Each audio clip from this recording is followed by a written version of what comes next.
Welcome to the channel. This is Ben Peterson Restorations, and today we're going to take a look at two of the 1967 Mustang Fastbacks that I've done all the sheet metal restoration on. Started out as a rusty shell, took them apart, put them back together with all new panels. I'll go over what kind of panels I used, show some of the gaps, show just around the car, under the car, inside the car, what I seal, what I do to these cars to get them ready to be able to sell. What you see would be a done product that I would have listed for sale. So if you're interested in I do these shells 65 up to 70. So if you're interested, you could send me an email. I have everything linked down below, and maybe you can get a hold of one of these. But for today, let's check them out.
All right, so now that we got it outside, we're going to take a walk around the car.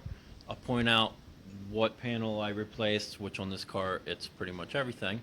I'll say what kind of metal it was, why I chose that, and we'll just give an inside scoop of what all goes into these cars. I'll show the gaps, we'll crawl under it. So let's check it out. We're going to start at the front of the car here. As you can see, the hood's off. I took it off to make it easier to do the suspension in it. But the front end, I did one-piece shock tower assemblies. And then I went in just recently and I did this rod and custom front end. This was what the customer of this car wanted. This was a shell that I sold, and then the guy wanted me to do some extra work to it. And this is the start of the process of all the other stuff that he wanted me to do.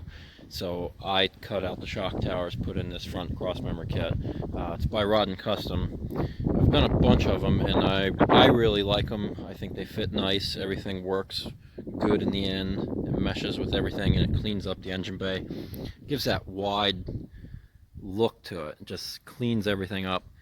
You could put pretty much any kind of engine that you want in it. Big block, small block, turbos, whatever you want to throw at it. But it is a one-piece shock tower assembly, both left and right. Those are from Dynacorn.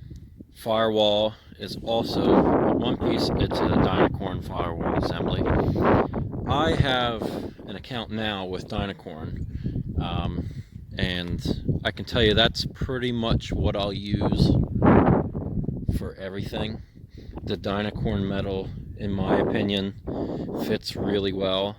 It is a thicker gauge steel than some of the regular replacement stuff that you'll get, which I'll make a video on in the future. Is just comparison in weight, because I think doors would be interesting to check out to see what the actual weight difference is, because you can feel a Dynacorn door, which is what's on this car, as opposed to just a regular replacement one. It's heavier. If you knock on it or make some noise on the door, you can hear that it's just like a thicker gauge steel, or it's just a heavier door. It's just assembled a little bit better.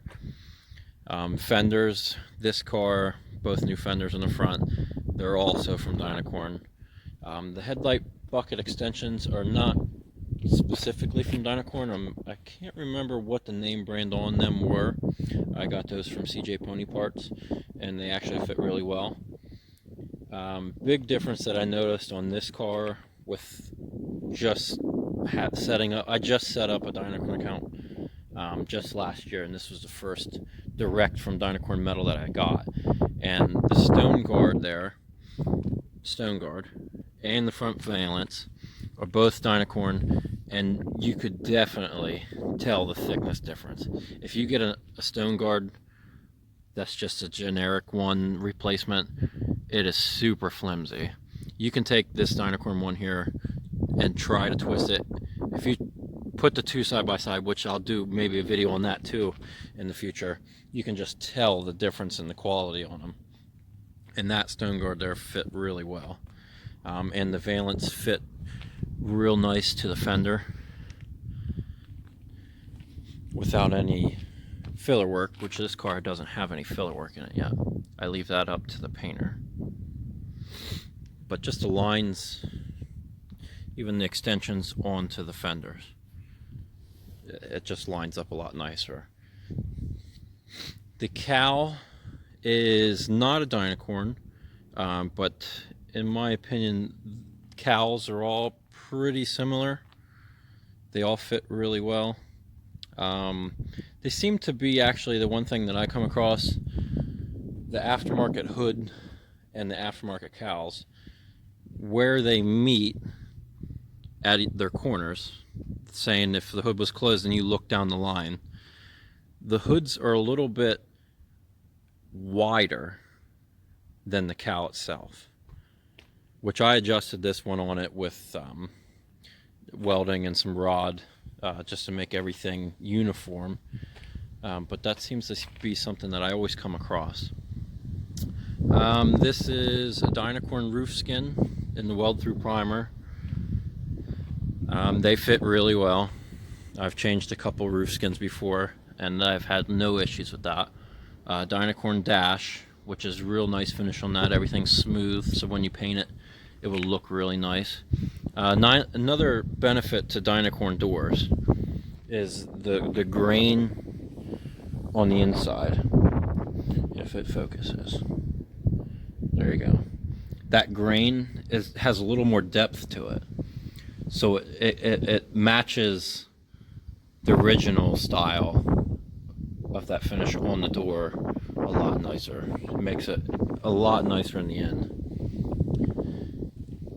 It is a one-piece Supreme floor, which it has the rear frame rails, trunk brace, everything tied into it. Those I highly recommend if you need an entire bottom end of your car. It saves a lot of time. I think it's around like 13 different individual pieces already put together from the manufacturer. It is a little scary because how far you cut apart the car, but if you know what you're doing and you brace everything well, it works in your benefit. One piece full quarters from Dynacorn. I've used Dynacorn and I've used the other brands too. They all fit pretty similar, but since I get all my stuff from Dynacorn, I go with the Dynacorn brand on them, and I've never had any issues. Sometimes you'll get the adjustments where you have to cut. A lot of times it seems like a little too long where it meets the trunk lid there, and I'll cut that and move it in, re-weld it. Which, if you've replaced a lot of metal in these cars, you know fixing gaps in the end, which I'll show the gaps here. There's not one that I didn't adjust in the end. Trunk lid is a Dynacorn, which I think is a little bit heavier steel. Fits really well. Taillight panels, also the better brand on that. Rear valance is definitely thicker like the front valance. It just fits a lot nicer. It's a little bit stronger. And one big one, for some reason, that I come across, Dynacorn outer wheelhouses, which I've sprayed. I go back and I spray all the bare steel points with primer, and I seam seal. Dynacorn outer wheelhouses, always go with those. They just fit the new quarter panels so much nicer. You'll be happy in the end. Just go with the Dynacorn outer wheelhouses. This also, I put outer rockers on, they were really smashed up, rusted out beyond wanting to fix them, which I'm not a huge fan on doing outer rockers, but in this case I didn't have a choice. It's just the bends on them, just because it's a thicker gauge steel for rockers than say the quarter panel skins, and just the bends that they put on them are a little bit harder to mirror like your originals. But they do fit well. I always test fit weather strip on before welding them in place, just to make sure everything's going to fit in the end, door gaps, all that. So yeah, the rockers are a little tricky, but they're okay in the end. This one I did drip rail channels. They're new on this car, both sides, which I like to change those because there's a lot of surface rust that'll hide underneath that channel the whole way back. And whenever I did the roof skin, the only way to get to the spot welds that are on the inside of that drip rail channel is whenever the roof skin's off. So I replaced the roof skin on this, so it ultimately just made sense also to do the entire drip rail channel.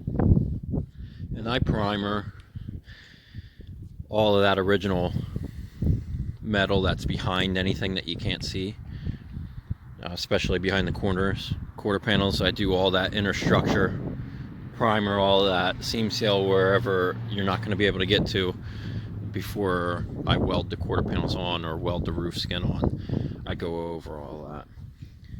Now let's just crawl underneath. There's not much to see underneath because it is a one-piece floor, so it's all finished how it would have been.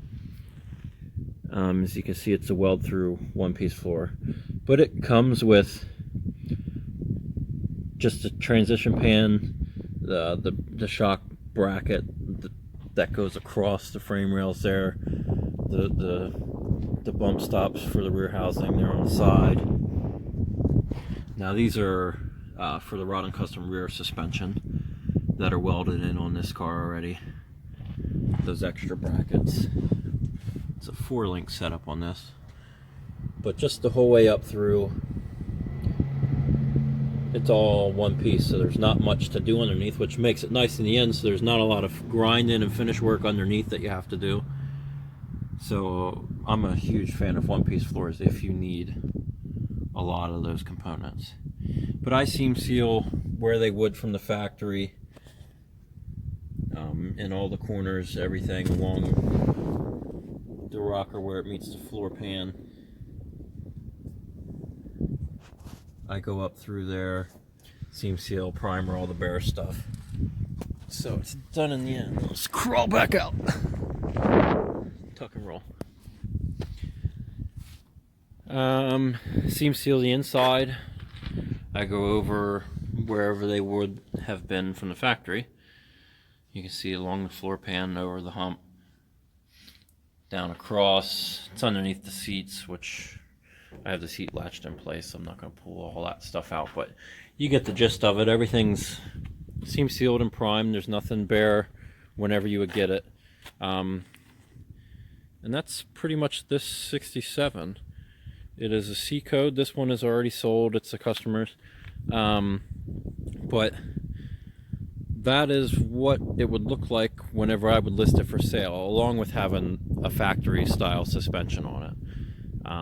But in this case, like I said, he wanted the aftermarket stuff put on it, so I'm more than happy to do that in the end. But if you're interested in one of these shells, just give me a shout. You can get a hold of me a lot of ways. I'll have them linked down in the description, and we can go over pricing. I do have a 68 Fastback shell that I need to do yet, which I'll do here shortly, in the next couple months, and it'll be for sale. But if you wanted to put a lockdown on it, I would accept a deposit to hold the car, and we can get started on that possibly a little bit sooner. So just let me know. And if anyone has ever used any other panels that they think maybe better quality, better fitment, let me know down in the comments. I'd be interested to see, because I always like to try to improve. So I'm not opposed to new products if there is something better out there. This is just the combination that I feel works the best out of all the shells that I've done. So I hope you guys enjoyed that video. Just insides and outs of one of the shells. If you'd like to see anything more specific, or just something that you would like to see on the channel, I do a lot of rust work, but I do full restorations also. The only thing I don't do here is paint, but I do have painters that do it for me. I'm going to be doing a lot more of just shells throughout the year. They seem to be one of my best things. So I'm going to be focusing more on that this year. And we'll get to this pink fastback another day where I'll go over it similar to that, and I'll show more of what makes it unique. I'll show the Marty report and kind of break that down and just show why that one's more special. But that'll be in a different video. I don't want to keep going on this one. We'll just make it a two-part series. So turn on your post notifications to be alerted whenever I may post that video. I'm trying to do it sooner than later, because it is going to go to paint soon. And yeah, if you liked the video, give it a thumbs up. Leave a comment if you want to see anything in the future, and I'll try and get to as many of them as I can. I'm going to be doing a lot of videos throughout this year. It's something that I've always wanted to work more on too. I enjoy doing this. I like showing the cars, and it just being in the community of the car people, just to see what other people have found out. Like I said, if you have metal that you've tried that fits maybe better, just would like to know about it. So thanks for watching. Like and subscribe, and we'll catch you guys next time.